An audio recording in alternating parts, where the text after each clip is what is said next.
Sziasztok! Ma a THM fogalmával ismerkedhettek meg. Ez nem más, mint a teljes hiteldíjmutató. Bevezetésként nézzünk rá egy példát.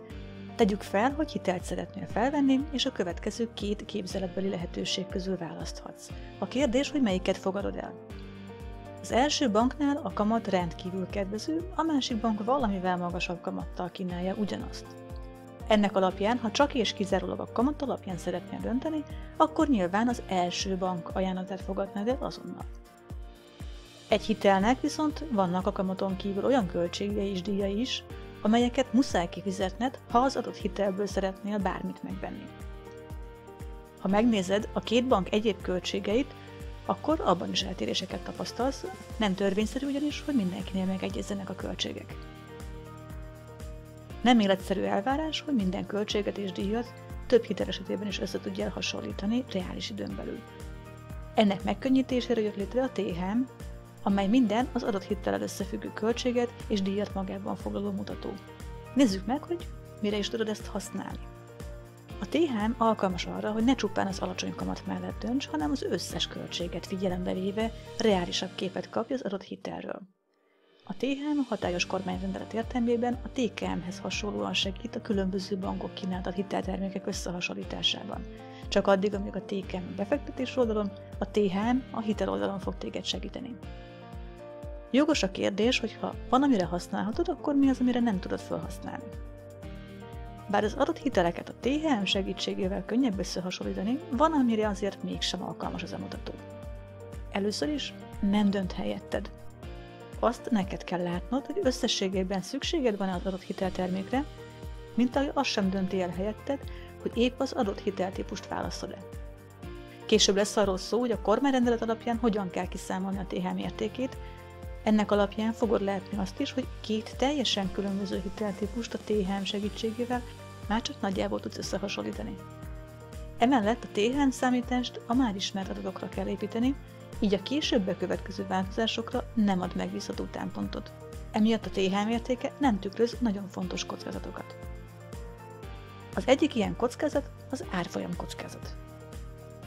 Bár forint hitel esetében ez nem értelmezhető, ha neked mégsem forint hiteled van, esetleg később nem forint hiteled lesz, akkor ez érint téged is. A hitel eredeti pénznemének, így a törlesztő devizájának forinthoz viszonyított ára, azaz árfolyama természetesen nem ismert a jövőre nézve, így ezt a THM sem tükrözheti. A másik ilyen kockázat a kamatkockázat. A kamatkockázat érint téged akkor is, hogyha forint hiteled van, és akkor is, hogyha devizában adósodtál el. A nem végig fix kamatozású hitelek esetében a kamatperiódus végén a bank a referencia kamat módosulásának megfelelően újra számolja a hitel törlesztő részletét. Mivel ez a kamatláb csak a jelen pillanatban ismert, így a későbbi értékeit nem tartalmazhatja a THM. Ha megnézed a jelenlegi forint referencia kamat szintjét, azaz a buborállását, akkor láthatod, hogy az elmúlt években jelentősen csökkent. Mivel a referencia kamat megállapítása nem a hitelintézet hatásköre, a hitelt nyújtó bank sem azt nem tudja megmondani, hogy fog-e emelkedni, sem pedig azt, hogy csökkenés várható-e még. Így ezzel sem tud számolni a THM megállapításakor. Ahhoz, hogy pontosan tudjad használni a THM-et, nézzük meg, hogy mit tartalmaz, és mi az, ami már nincsen benne. Ahogy korábban már említettem, a THM-nek tartalmaznia kell minden a hitellel szoros összefüggésben levő költséget és díjat. Ennek alapján a kamatot, a különböző szolgáltatások díjait, a költségként felszámított összeget, jutalékokat és adókat.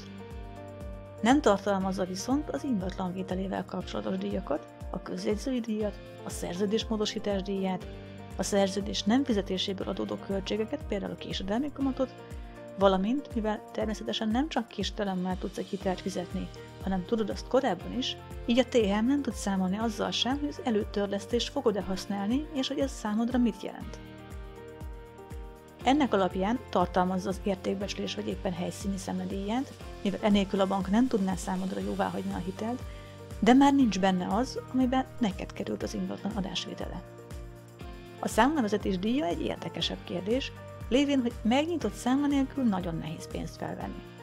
Természetesen egy átlagtól erősen eltérő hitelnél használhat a bank technikai számlákat is, de ez a ritkább. Ha az adott pénzintézet nem teszi kötelezővé a számla megnyitását a hitelhez, akkor a THM-nek sem része a számlavezetési díj. Ha kötelező, akkor ugyan beleszámít ez a díj, de ekkor a bankok jellemzően vagy nagyon alacsony költségű, vagy kifejezetten hitelhez kínált, díjmentes havidíjú számlacsomaggal számolnak. Fussuk át, hogy hogyan számolják ki a THM értékét.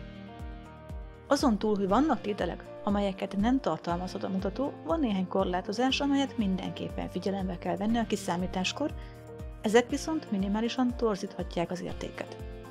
Az első csoportja a korlátozásoknak abból fakad, hogy csak azzal számolhat a bank, ami már ismert.